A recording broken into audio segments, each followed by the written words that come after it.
बिस्मिल्लाहिर्रहमानिर्रहीम, अस्सलाम वालेकुम। प्रोग्राम 11 तार, मैं वसीम बादामी। आज से कराची में भी स्मार्ट लॉकडाउन का आगाज़ हो गया, लेकिन हैरत अंगेज़ तौर पर सिंध के वज़ीर आला स्मार्ट लॉकडाउन के नाम से ही बरहम हो रहे हैं कि भाई ये क्या होता है। वो कह रहे हैं लॉकडाउन होता है या नहीं होता है, और मामला वही जारी है, ब्लेम गेम भी जारी है। वज़ीर आज़म वज़ीर आला सिंध पे, वज़ीर आला वज़ीर आज़म पे, ये सारा मामला इस तरीके से जारी है।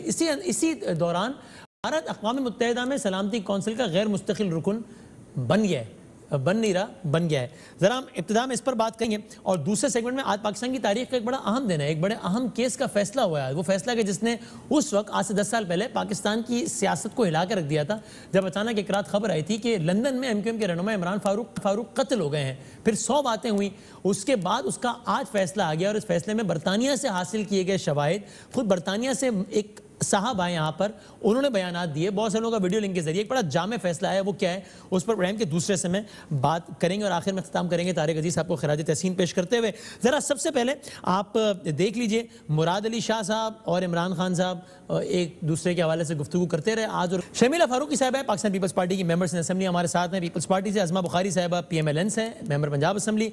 सदाकत अब्बासी साहब मेंबर नेशनल असेंबली PTI से हमारे साथ मौजूद। तीनों का बहुत शुक्रिया। शर्मिला साहब अस्सलाम वालेकुम। जी वालेकुम अस्सलाम। बहुत शुक्रिया वक्त देने का। देखिए, अभी ये वज़ीर आला सिंध साहब के बयान से यही लग रहा है, और पीपल्स पार्टी के दीगर रहनुमाओं के बयान से ये वाज़ेह था कि आप लोग इस तर्ज के लॉकडाउन से मुत्तफिक नहीं है जैसा इमरान खान साहब कह रहे हैं, जिसको वो स्मार्ट लॉकडाउन कहते हैं कि क्लस्टर्स में लॉकडाउन किया जाए उन एरियाज़ में जहाँ पर कोरोना के केसेस ज़्यादा हैं। लेकिन कर आप लोग वही रहे, तो आप एक तरफ हो जाइए ना। अगर आपको इस पॉलिसी से इत्तेफाक नहीं है और आप लोग समझते हैं कि पूरे सूबे में होना चाहिए, तो कर दीजिए। अच्छा, आपको लगता है उसमें अदालत का फैसला हाइल है, अदालत में दरखास्त लेकर जाइए। अदालत में दरखास्त लेके भी नहीं जा रहे, लेकिन टीवी पर कह रहे हैं अदालत की वजह से नहीं कर सकते। वफाकी हुकूमत के फैसले के खिलाफ भी नहीं जा रहे, लेकिन टीवी पर कह रहे हैं वफाकी हुकूमत से डिसएग्री नहीं कर सकते। और फिर कह रहे हैं कि यार स्मार्ट लॉकडाउन क्या होता है, लेकिन कर भी रहे हैं। सुबह सिंध में, कराची में आज से हो गया है, तो कोई एक पॉलिसी अपना लीजिए ना। शुक्रिया बदामी साहब। देखिए, बात है कि इसमें तो कोई दो राय नहीं है कि हर किस्म के लॉकडाउन का, लेकिन फिर उस बात का क्रेडिट भी लेते हैं कि पाकिस्तान के अंदर लॉकडाउन हुआ तो उसकी वजह से जो तरह बात है वो पाकिस्तान में।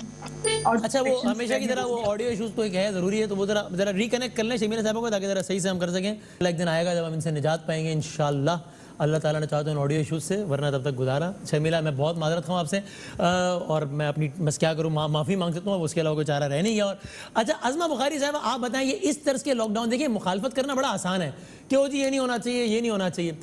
प्रैक्टिकली स्पीकिंग, क्या यही इस वक्त, मैं माजी की गलतियों की बात नहीं कर रहा, वो मेरी बड़ी तनकीद है उस पर, इस वक्त क्या बेस्ट स्ट्रैटेजी यही नहीं है? आप पूरा मुल्क बंद नहीं कर सकते, वरना मईशत का भट्टा बैठ जाएगा, लोग मर जाएंगे, और पूरा मुल्क आप खोल नहीं सकते, वरना कोरोना से मर जाएंगे। अब आप ये करें कि जहां जहां एहतियात नहीं हो रही उन इलाकों को पिन पॉइंट करें और बंद करें उनको। ये पॉलिसी सही नहीं है क्या?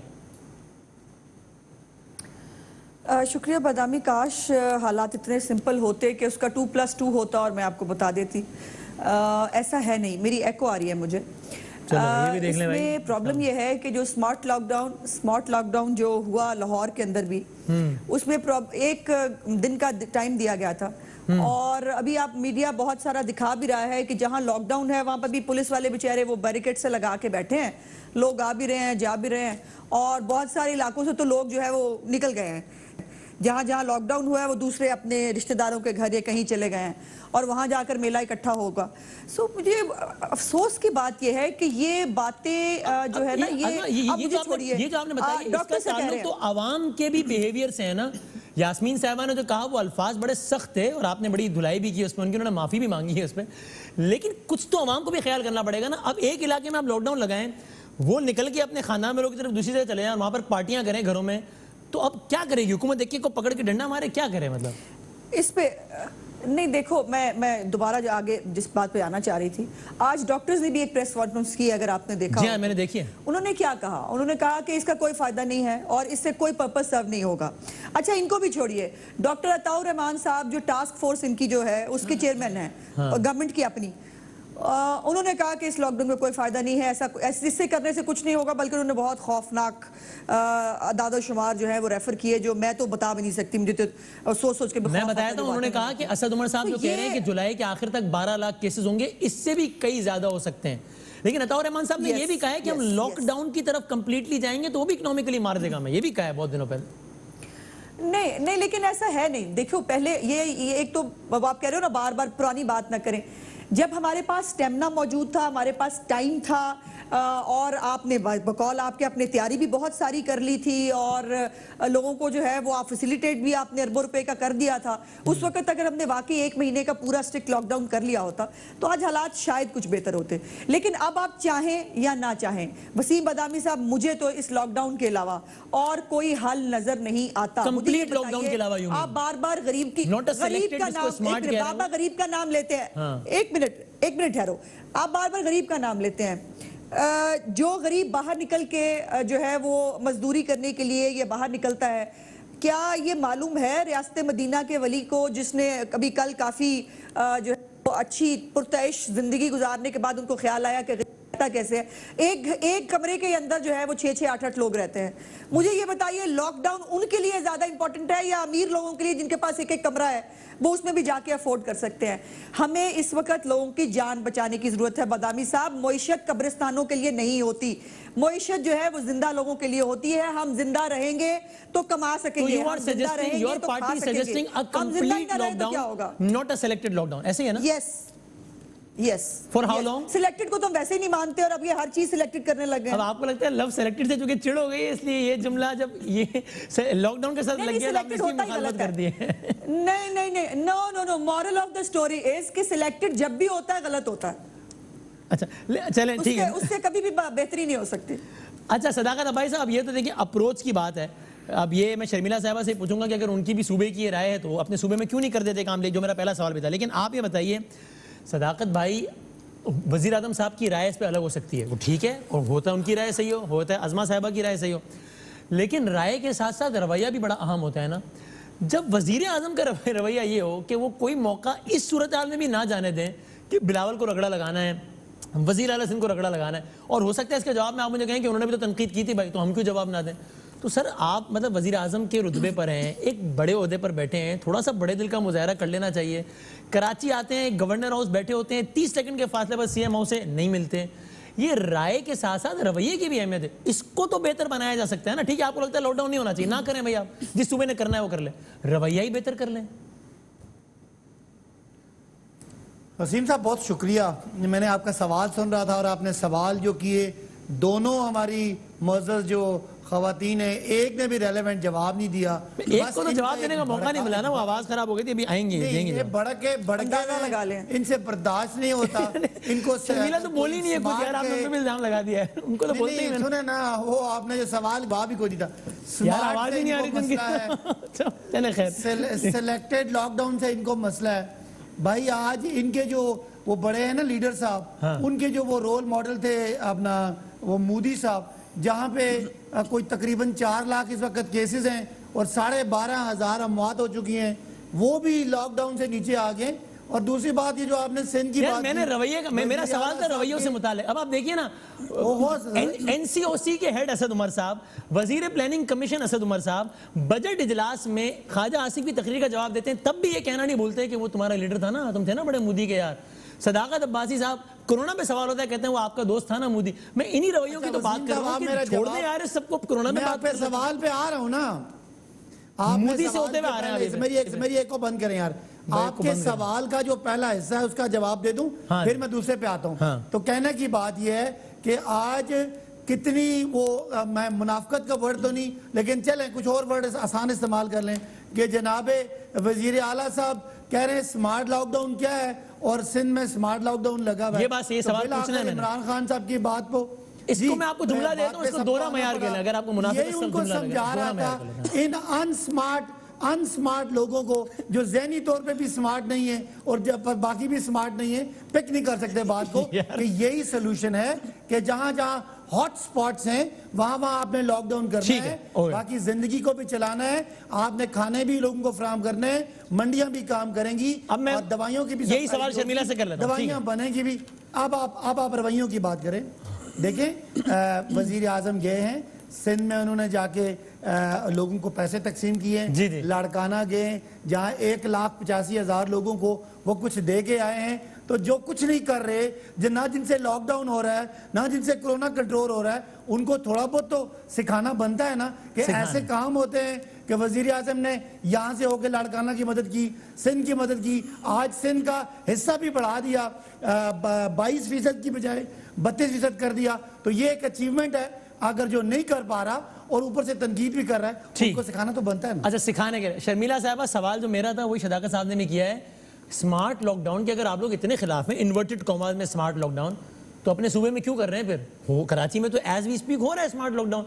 इमरान खान साहब पर आप तनकीद ये करते हैं कि कहते हो लॉकडाउन के खिलाफ हैं, फिर भी किया भी लॉकडाउन, तो आप पर भी तनकीद बनती है। कहते हैं स्मार्ट लॉकडाउन गलत है, कर भी रहे हैं, क्यों कर रहे हैं? ना करें। शुक्रिया बदामी साहब, मेरे भाई मेरी खामोशी पे इतने नाला रहे हैं, लेकिन अगर मैं कुछ कह दूं तो पता नहीं कैसी बात हो जाए। लेकिन जो शरीफ है, मासूम है और बड़ा डिफेंड करते हैं अपनी पार्टी को। देखिए, बात यह है कि मुस्तकिल कर्फ्यू लाइक लॉकडाउन तो किसी भी सूबे या किसी भी मुल्क के लिए मुमकिन नहीं है। और जिस वक्त हमें कंप्लीट लॉकडाउन करना था, उस वक्त इतनी सियासत की गई, इतनी मुखालफत की गई कि वो बेचारा जो लॉकडाउन था, जिसको बहुत ज्यादा इफेक्टिव होता, लेकिन उतना इफेक्टिव ना हो सका, क्योंकि मुस्तकिल वजीर आजम साहब की तरफ से ये शिकायत आती रही कि जी नहीं, हमें रोजगार बचाना है, हमें रोजगार बचाना है। उनको बिल्कुल फिक्र नहीं थी कि अगर कोई खुदा न खासा वबा से जाँ बहक हो जाए। लेकिन ये बात सही। अब जरा आज की सिचुएशन में है ना, आज आप स्मार्ट लॉकडाउन की मुखालफत कर रहे हैं और स्मार्ट लॉकडाउन कर भी रहे हैं सिंध में। देखिए, बात यह है कि सुप्रीम कोर्ट को तो बीच में ना लाएं। सुप्रीम कोर्ट ने तो कह दिया कि जी आप एक मजमूई पॉलिसी बनाएं और उस पर सारे सूबे अमल करें। वो तो हो ना सकी और वो हो भी नहीं सकेगी, क्योंकि जो वफाक में बैठे हुए हैं वो किसी किस्म की अहम आहंगी तो चाहते नहीं है, वो बिलीव करते हैं डिवाइड एंड रूल में। अब स्मार्ट लॉकडाउन क्या है कि जो जहां पर आपको केसेस की ज्यादा तादाद नजर आ रही है, उन जगहों को आप कुछ अरसे के लिए सील कर दें, बंद कर दें, और लोगों की आमदोरफ्त को बिल्कुल जो है वो कंटेन कर लें। इस ख्वाहिश के अंदर कि शायद ये वबा जो है फैलने से रुक जाए। अब ये कोशिश है। हमारी ख्वाहिश होती तो हम शायद ईद से पहले या ईद के बाद लॉकडाउन खोलते। मसला क्या हुआ कि मैं तो आज की बात करूं, is it the right thing to do? ये मोडस ऑपरेंडी है जो आपने बताया, और not? If it is not the right thing to do, तो आप क्यों कर रहे हैं सिंध में? देखिए, क्योंकि और कोई चॉइस नहीं है बदामी साहब। अगर स्मार्ट लॉकडाउन करने का वो किसने कहा? कोई जोर थोड़ी है जबरदस्ती ना करें। स्मार्ट लॉकडाउन खुला रखें अगर आपको लगता है कि फायदा नहीं इसका कोई। तो नहीं, देखिए, खुला रखने की बात नहीं है। हम तो चाहते थे कि पूरे सूबे के अंदर लॉकडाउन हो और वो कुछ अरसा चले। लेकिन मसला क्या हुआ, जब पंजाब खुलना शुरू हो गया, खैबर पख्तूनख्वा खुलना शुरू हो गया, तो हमारे पर शदीद प्रेशर आया। आज भी सिंध के अंदर सैलून्स और ब्यूटी पार्लर्स और बार्बर्स और दुकानें बंद हैं, लेकिन पंजाब में खुली हुई। हम पे बड़ा प्रेशर आता है, हमें बड़ी लानत मलामत सुननी पड़ती है। आप यकीन करें, तो लीडर तो वो होता है ना जो अनपॉपुलर फैसले भी करो, खड़े रहे उस पे, आवाम को कन्विंस करें। पंजाब के अंदर कोरोना वायरस नहीं, देखिए, सिर्फ एक सूबे का सरबरा उठ के या एक जमात पीपल्स पार्टी का सरबरा उठ के लोगों को कन्विंस नहीं कर सकता।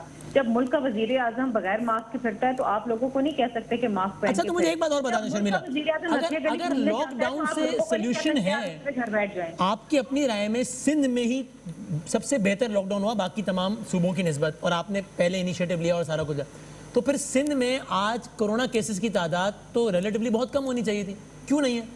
इसका मतलब या तो आपने भी सिर्फ लॉकडाउन का नारा लगाया लेकिन सही लॉकडाउन किया ही नहीं, या फिर लॉकडाउन की पॉलिसी गलत है। बदामी साहब बहुत समझदार शख्स हैं, और आपसे तो उम्मीद रखती हूँ कि आप सही समझेंगे भी और सही आवाम को भी बताएंगे इंशाअल्लाह। सिंध में तादाद वायरस की जो टेस्ट की जो आ रही है वो इसलिए ज्यादा है क्योंकि सिंध में सबसे ज्यादा टेस्ट हुए। आज भी 11,000 से ज्यादा टेस्ट हुए हैं। 16 जून को 11,890 टेस्ट हुए थे। जितने सूबे हैं उनमें सबसे ज्यादा टेस्ट हुए। जितनी आप टेस्टिंग करते जाएंगे उतने केसेस आपके सामने आते जाएंगे। जितने आप लोगों को रैंडम टेस्टिंग करेंगे, आप अपने हॉटस्पॉट को आइडेंटिफाई करते जाएंगे। ये हमारी गाइडलाइन नहीं है, ये वर्ल्ड हेल्थ ऑर्गेनाइजेशन। आपके पास नंबर है एग्जैक्ट? मेरे पास अभी नहीं है, लेकिन मेरा मैं क्या आपके और पंजाब के नंबर टेस्ट का फर्क इतना ही ज्यादा है, और जो डेथ्स और मरीजों का फर्क है वो भी अकॉर्डिंगली ज्यादा है? I doubt. लेकिन चलें, अगर आपके पास नंबर तो शेयर कीजिएगा ना, मैं भी इसको देख के बताऊं। मैं आपको बदामी साहब बताऊं एग्जैक्ट फिगर, मैं 2-4 ऊपर नीचे कर दूं किसी की आवाज में, मुझे अच्छा नहीं लगता।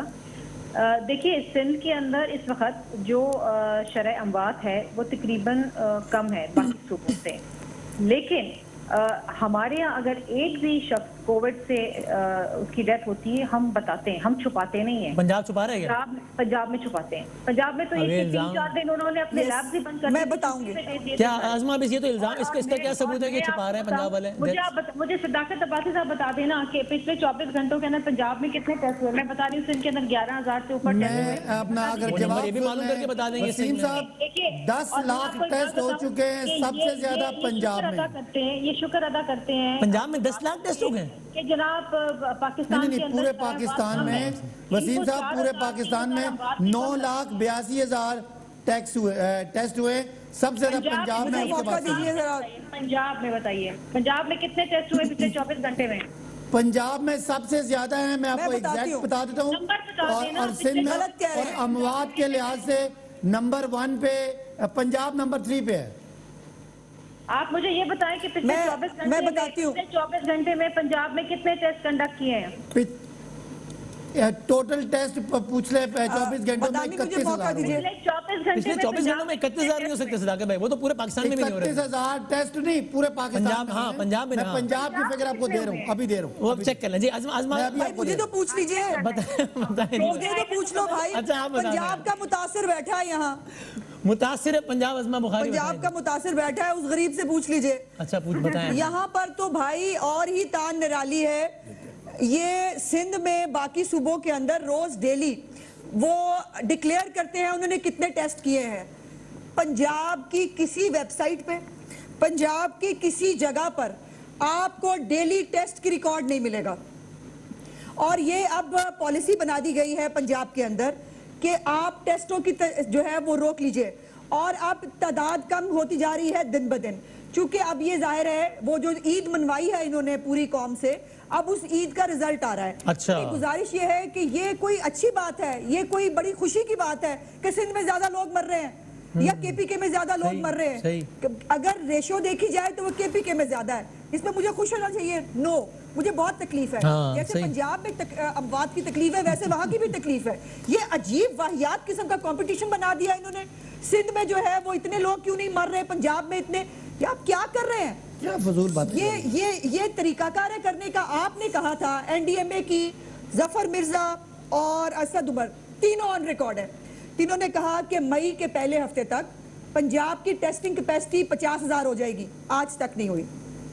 आज तक पाकिस्तान की बात कर रहे थे, यही नहीं पता पीक कब आएगा जी, पूरे पाकिस्तान की बात। हाँ, पंजाब की। आप मुझे ये बताइए, ये आज तक यही नहीं बता सके। कभी इमरान खान साहब कहते हैं जून के मिड में आएगा, वजीर खजाना कहते हैं, खारजा कहते हैं जून के मिड में आएगा।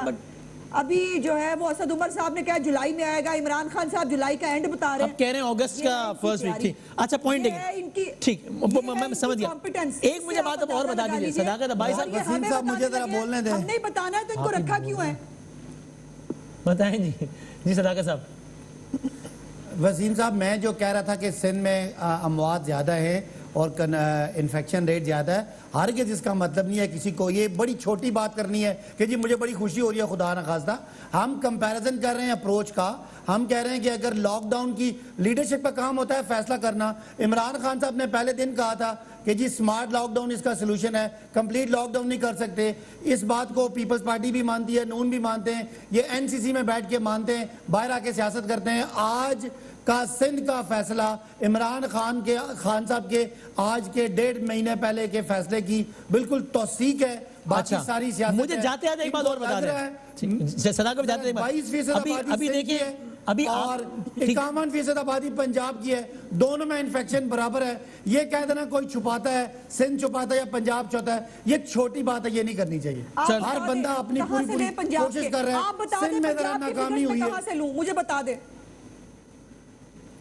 मैं आपको फिगर किससे दूं? बता दें, कोई जगह बता दो जैसे 60,000 लोग इन्फेक्शन। मैं ढूंढ चुकी हूं। अभी आप कोविड-19 वो तो मेरे सामने एप्लीकेशन है covid.gov पंजाब किस तरह से पंजाब को आपको मिल जाएगा। वरना तो 60,138 है केसेस पंजाब में, 59,983 है सिंध में। से कुछ देर पहले covid.gov.pk पे। वसीम साहब आप कोविड इनको बताएं, नून लीग वालों को समझ नहीं आती। covid19.pk है साइट जिसपे इस वक्त आ रहा है कि 9,82,000 टेस्ट हो चुके पंजाब में और तकरीबन 60,000 के करीब जो है वो इन्फेक्शन है पंजाब में। मुझे एक जुमला कहने का मौका आखिर जी कहिए उस्मा जी, बस मैंने माइंड अप करना। हैरत की बात यह है कि ये पता नहीं इनको पश्तो में समझाए कौन सी जबान बोले। मैं दिल्ली की बात कर रही हूँ। आपके वो मलोट, सतिया और सांड सरोला में आपको वोट डालने पे लोगों ने बैनर लगाए हुए माफी मांगने के अल्लाह ताला से, तो हमें भी माफी दे दे। हमने आपसे गलत सवाल पूछ लिया। हमें दिल्ली चेक करने में से जरा नवाज शरीफ साहब को मॉडल टाउन का कातिल कहती थी शहबाज शरीफ को, वो बातें ना करें, अपनी जाती बात ना करें। आज अपनी चेक कर रहे हैं सदाकत भाई, वैसे शरीफ साहब को कातिल कहती थी। आज 19 जून है, पिछले 19 जून को आप कहती थी कि वो कातिल हैं। अच्छा 1202 अमवात हैं वैसे, अल्लाह ना करे ये तो वैसे बात भी मतलब क्या कहीं ज्यादा नून लीग में आपका दिमाग खराब है। नहीं, पंजाब में सबसे ज्यादा अमवात हैं 1202, 916 है। दिमागी तौर पर फारिग है। अच्छा और वैसे तौर पे फारिग है सारे। अब खैर वो मॉडल टाउन के हवाले से कल बरसी थी, ताहिरुल कादरी साहब ने बरसी पर इमरान खान साहब के हवाले से क्या फरमाया है इनको अपना वो भी देखिएगा। वो इमरान खान साहब से नाराज है और आप मॉडल टाउन का जिन लोगों को जिम्मेदार ठहराते थे उनको ब्यूरोक्रेसी में लगाया खान साहब ने, पता नहीं क्यों लगाया, हालांकि उनको कातिल समझते थे आप। तो इसको छोड़ दें। अभी मुझे आखिरी बात ये बता दें, जो मेरी बहन है मुझे आखिरी मॉडल टाउन वो था कहती थी शहबाज सबकी सपोर्ट। आपका दिमाग खराब है, आप तो पागल हो चुके हैं इस वक्त। यार नहीं चले बहुत चले, मैं इस पे मैं इस बहस को कोरोना तक रखना चाहता था और वो हो गई है। बहुत बहुत शुक्रिया तीनों मेहमानों का, बहुत बहुत शुक्रिया जो कि सिंध पंजाब के हवाले से कोरोना की सूरत बताया था। मैं ब्रेक लेते हैं और उसके बाद पाकिस्तान में आज एक अहम केस का फैसला है, क्या लिखा है उस फैसले में आप डिस्कस करते हैं ब्रेक के बाद। खुश आमदीद कहते हैं। आज पाकिस्तान की अदालती तारीख का एक अहम दिन है क्योंकि एक वाक़या हुआ था आज से 10 साल पहले जिसने पाकिस्तान की उस वक्त की पूरे सियासी मंजरनामे को हिलाकर रख दिया था। MQM के सीनियर रहनुमा इमरान फारूक का कत्ल हो गया था, लंदन में कत्ल हो गया था। कराची में 9/0 पर अल्ताफ हुसैन साहब की सालगिरह के हवाले से इज्तिमा जारी था, वो कैंसिल हो गया था, कराची एकदम बंद हो गया था और फिर बहुत सारे खबरें तबसरे तज्जिए शुरू हो गए थे। और आप जानते हैं कि MQM के अफराद की भी किलिंग्स की अपनी एक हिस्ट्री रही है और बहुत सारे हवाले से बातें भी की जाती हैं। ये किस हवाले से अहम है कि इस केस में खुद बरतानिया से एक आला शख्सियत आई, कौन है आपको बताएंगे, अभी फैसले में क्या लिखा है इस हवाले से बताएंगे। ये केस इस हवाले से इंपॉर्टेंट है कि बरतानिया में वहाँ गोरे इसको हम कहते हैं, वहाँ के रहने वाले कुछ जो ऐनी शाहिदीन थे 3, उन्होंने बताया कि उन्होंने क्या देखा। ये केस इस हवाले से इंपॉर्टेंट है कि बाकायदा बरतानिया और हुकूमत पाकिस्तान की इस केस के हवाले से बात हुई। ये केस इस हवाले से इंपॉर्टेंट है कि बाकायदा पाकिस्तान में एक सदारती ऑर्डिनेंस लाया गया इस केस को मद्देनजर रखते हुए। वो क्या था सारी आपको दास्तान बताते हैं। इस फैसला बड़ा तफसीली फैसला है, इसका हम आपको मुख्तसर बताए थे कि आज क्या हुआ है। पाकिस्तान की तारीख का बहुत अहम केस और अनोखा केस जिसका आज फैसला आया। क्या हुआ है, इस्लामाबाद में इंसदाद दहशतगर्दी की अदालत ने 3 मुजरिमों को आज उम्र कैद की सजा सुना दी, ताहयात जेल में रहने की। मुजरिमों के नाम क्या क्या है, खालिद शमीम, मोहसिन और मुअज्जम, इन 3 को सजा सुना दी गई है।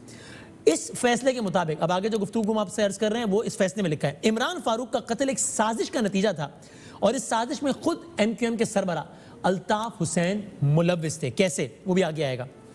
अल्ताफ हुसैन के अलावा मोहम्मद अनवर और MQM के एक और सीनियर रहनुमा इफ्तिखार हुसैन भी इस प्लानिंग में शरीक थे। फिर क्या हुआ, इस प्लानिंग के नतीजे में खालिद शमीम और मुअज्जम, इन 2 लोगों ने, और ये दोनों लोग आज सजा हुई इन दोनों को भी, खालिद शमीम और मुअज्जम ने काशिफ और मोहसिन को, अच्छा काशिफ और मोहसिन में से मोहसिन को आज सजा हुई और काशिफ अभी तक मफरूर है। काशिफ और मोहसिन को इमरान, या काशिफ के बारे में अभी मुतदाद इत्तलात हैं, काशिफ और मोहसिन को इमरान फारूक को कत्ल करने के लिए कराची से बरतानिया भेजा गया। इमरान फारूक का कत्ल कब हुआ था, 16 सितंबर 2010 को इमरान फारूक बरतानिया में कत्ल कर दिए गए थे। मुकदमे का आगाज़ हुआ था 2016 में। उसके 2 साल बाद 2018 में अल्ताफ हुसैन को इसमें मफरूर करार दे दिया गया था। फिर गार्डियन और न्यूयॉर्क टाइम्स जैसे मशहूर अखबारात में अल्ताफ हुसैन के हवाले से नोटिस शाया हुए, जिसके बाद उन्हें मुजरिम करार दे दिया गया और उनके वारंट जारी कर दिए गए।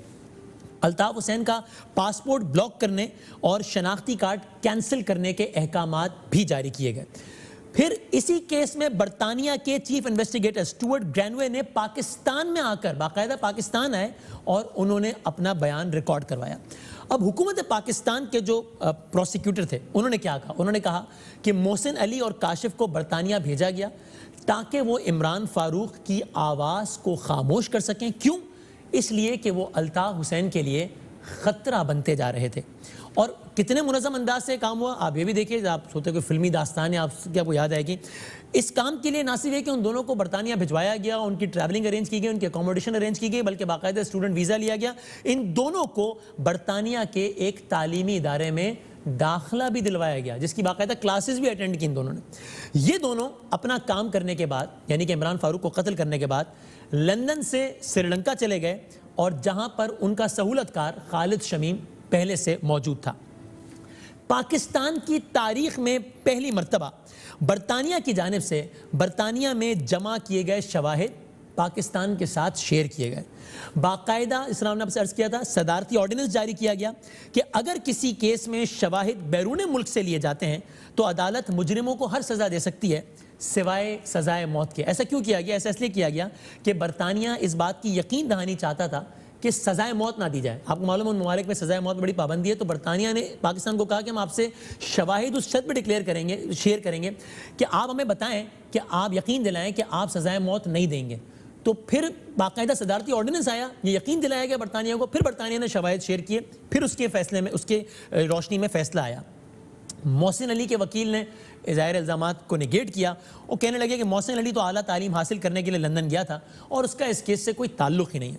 मोहसिन अली के वकील ने यह भी कहा कि इमरान फारूक खुद एक क्रिमिनल बैकग्राउंड रखते थे, उनके बहुत सारे दुश्मन थे और उनसे तवज्जो हटाने के लिए सारा इल्ज़ाम मोहसिन अली पर डाल दिया गया। अब आप ये सुनिए, खालिद शमीम जो कि सहूलतकार था, उसने क्या एतराफ़ी बयान दिया, जिससे वो बाद में मुकर भी गया, लेकिन बहुत सारे शवाहिद बताते हैं कि वो मामला क्या था। सर, खालिद शमीम के एतराफ़ी बयान के मुताबिक वो MQM का एक देरीना कारकुन था और 1999 में तवील खामोशी के बाद इमरान फारूक दोबारा मुतहर्रिक हुए थे। इमरान फारूक को पार्टी से मुअत्तल कर दिया गया था क्योंकि वो नंबर 1 बनना चाहता था, जबकि अल्ताफ हुसैन ये कहते थे कि MQM कायद का कोई नंबर 2, नंबर 3 या नंबर 4 तो क्या, कोई नंबर 1.5 भी नहीं बन सकता। ये फैसले में लिखे अल्फाज। अब आप ये सुनिए, खालिद शमीम अपने एतराफ़ी बयान में कहता है कि एक दिन अपने एक खिताब में MQM के कायद ने कहा, टेलीफोनिक खिताब में कहा कि किसी को मेरा ख्याल ही नहीं है और कोई किसी दिन ऐसे ही कोई मुझे घर वापस जाते हुए पार्क के करीब से गुजरते हुए कत्ल कर देगा और कहा जाएगा कि ये तो चोरी की वारदात थी। ये अल्ताफ हुसैन टेलीफोनिक खिताब में अपने बारे में कह रहे थे बज़ाहिर। फिर क्या हुआ? खालिद शमीम कहता है कि उसने अल्ताफ हुसैन का ये खिताब सुनने के बाद मोहम्मद अनवर को लंदन फ़ोन किया तो मोहम्मद अनवर ने मुझसे कहा कि तुमने आज का खिताब गौर से सुना, इस खिताब में तुम्हारे लिए क्लूज थे, इस खिताब में तुम्हारे लिए हिदायत थी, यानी कि तुमने ये काम करना है इमरान फारूक के साथ। ये तुम्हें एक इशारा था। ये हिदायत बहुत वाज़ेह हैं क्योंकि इमरान फारूक अपना एक ग्रुप बना रहा है और उसे रोकना बहुत ज़रूरी है।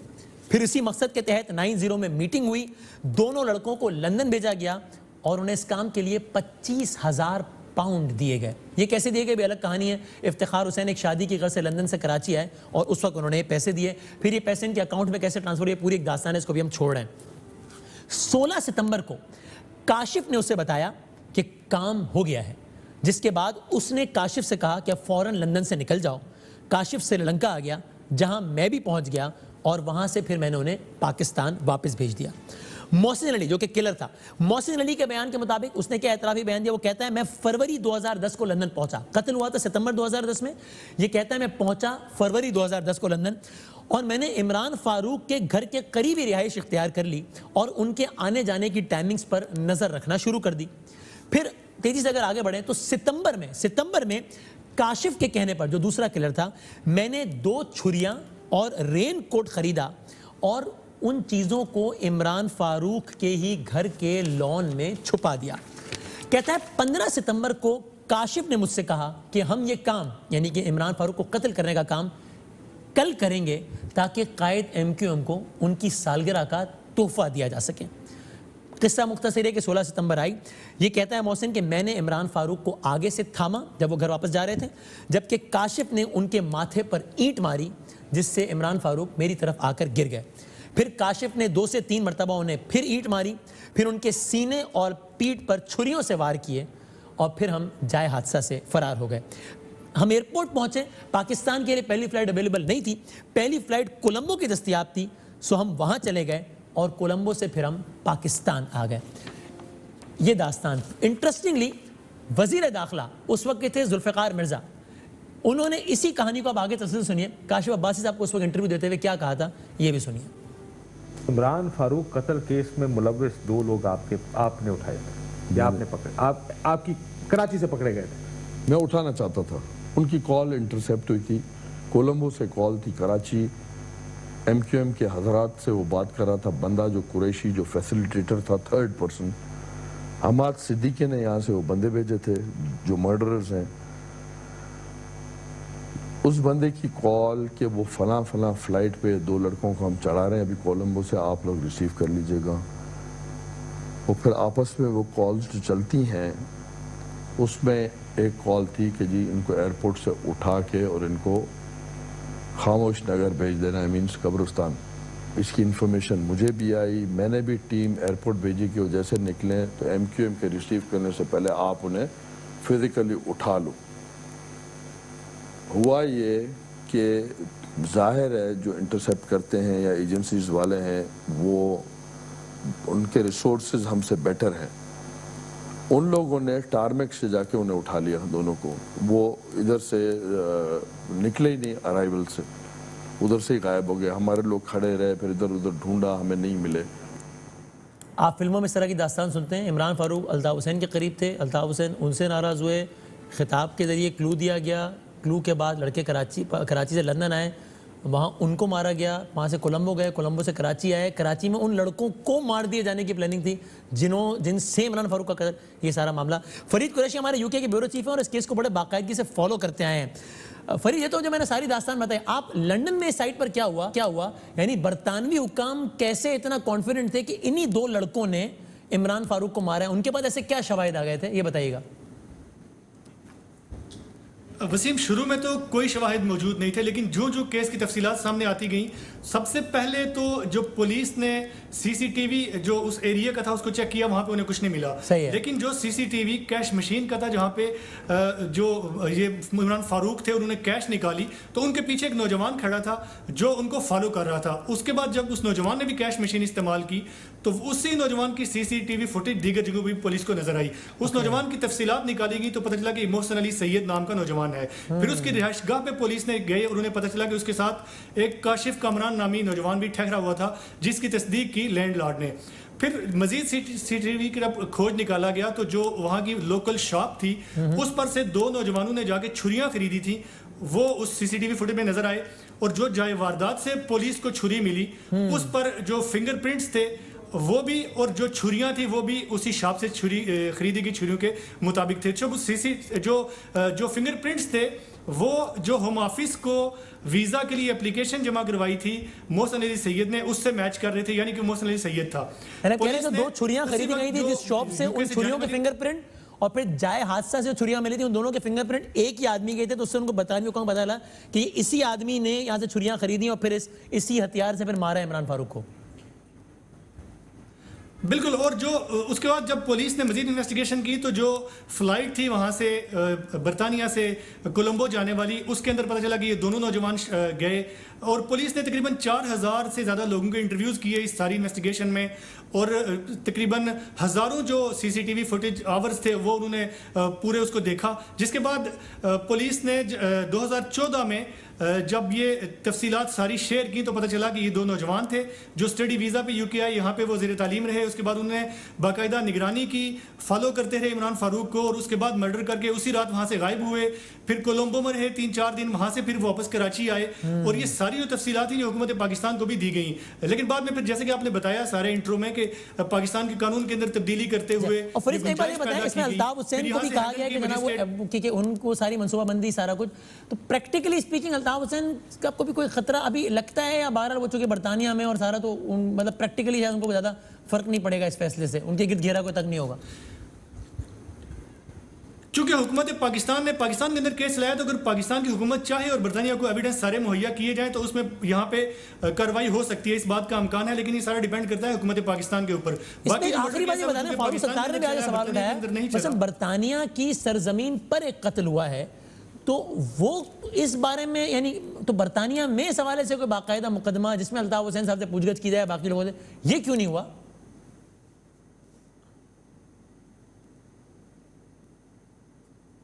प्रोसिक्यूशन को तफसीलात बताई तो चार्ज किया गया यहाँ पे मोहसिन अली सैयद को, और इनकी ख्वाहिश थी कि बरतानिया के अंदर ये मुकदमा चले, और इसी वजह से इतनी ज्यादा ताखीर हुई।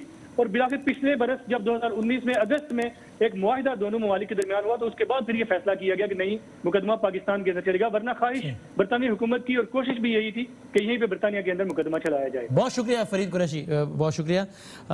इस डिटेल्स इस केस की ब्रेक लेते हैं और उसके बाद दोबारा हाजिर होंगे। और नाज़रीन हम जाते आते कल एक ब्रेकिंग न्यूज़ की वजह से हम इस पर मुकम्मल बात नहीं कर सके थे तारिक अजीज़ साहब के हवाले से। आज हफ्ते का आखिरी प्रोग्राम है, तो मेरा ये ख्याल था कि वो डिज़र्व करते हैं, वो डिज़र्व तो इससे बहुत ज़्यादा करते हैं कि उनका एक बस तस्करा जितना चाहते तो उतना कर लें। हालात वाकई इस तरह के हैं। मेरी ज़िंदगी में मैंने पहले कभी ऐसे नहीं देखा कि रोज़ाना हम जब सुबह उठते हैं, अल्लाह माफ़ करे, तो किसी न किसी के हवाले से कोई ना कोई ख़बर सुन रहे होते हैं। चराग बुझते चले जा रहे हैं सिलसिलावार। अल्लाह ताला सब पर रहम फरमाए, करम फरमाए। और तारिक अजीज़ साहब के लिए ज़ाहिर पूरी कौम आई एम श्योर कि बहुत ज़्यादा दुआ करेगी। वो आवाज़ की जो पाकिस्तान में टीवी पर जो पहली आवाज़ सुनी गई, जो पहली सूरत देखी गई, वो तारिक अजीज़ साहब की थी। 2015 में हमें शरफ़ हासिल हुआ प्रोग्राम में उनकी मेज़बानी करने का, जब ARY न्यूज़ की दिफा के हवाले से नशरियात थी। उसका एक अक्स देखिएगा। शेर की इजाजत अता हो बस। वतन चमकते हुए कंकरों का नाम नहीं, ये तेरे जिस्म तेरी रूह से इबारत है। निजाम कोहना के साए में आफियत से न बैठ, निजाम कोहना तो गिरती हुई इमारत है। क्या कह रहे हैं, सुभान अल्लाह, वाह वाह वाह। और ये 84 साल ज़िंदगी बड़ी भरपूर ज़िंदगी थी। अदाकार, सदाकार, होस्ट, इसके अलावा शायरी के मजमूए हैं। फिर सियासत 1997 में इमरान खान साहब को शिकस्त दी उन्होंने, 45,000 वोटों से इमरान खान साहब को हराया था। बाद में इमरान खान साहब के मुतरब भी रहे, फिर नवाज शरीफ साहब के साथ भी उन्होंने सियासत भी की। कोई औलाद नहीं थी तारिक अजीज़ साहब की, तो उन्होंने अपनी तमाम जायदाद रियासत पाकिस्तान के नाम कर दी तारिक अजीज़ साहब ने। इट्स सेल्फ क्या बात है, क्या ज़बरदस्त बात है। तो जाते थे मेरा जी चाहता है हम पाकिस्तान का एक और बड़ा लेजेंड, एक बहुत बड़ा नाम, बहुत बड़ा आदमी मोइन अख्तर, हम आज हफ्ते का आखिरी प्रोग्राम है, तो मोइन अख्तर और तारिक अजीज़ साहब के इस यादगार क्लिप से आज के प्रोग्राम का अख्ताम करते हैं। और आप सबसे गुजारिश है कि जितने भी लोगों की हम खबरें सुन रहे हैं, उन सब के लिए और बिलखुसूस हमारे इन दो लेजेंड्स के लिए ज़रूर दुआएं मग़फ़िरत फरमाएगा। इस क्लिप से अख्ताम करते हैं। तारिक अजीज साहब को सलाम कर लो तो अल्लाह माफ़ करे, वो जान छुड़ाना मुश्किल हो जाती है। मैंने सिर्फ पीछे इतना पूछा, मैंने कहा की हाल है तारिक साहब? बस यार अल्लाह का शुक्र है, तू सुना की हाल ने तेरे? कहने लगे जिंदगी के नेहा खानों में जब पग डंडियों पे उड़ते हुए परिंदे जब परवास करते हैं, तो सूरज की किरणें एक ऐसी जगह चली जाती हैं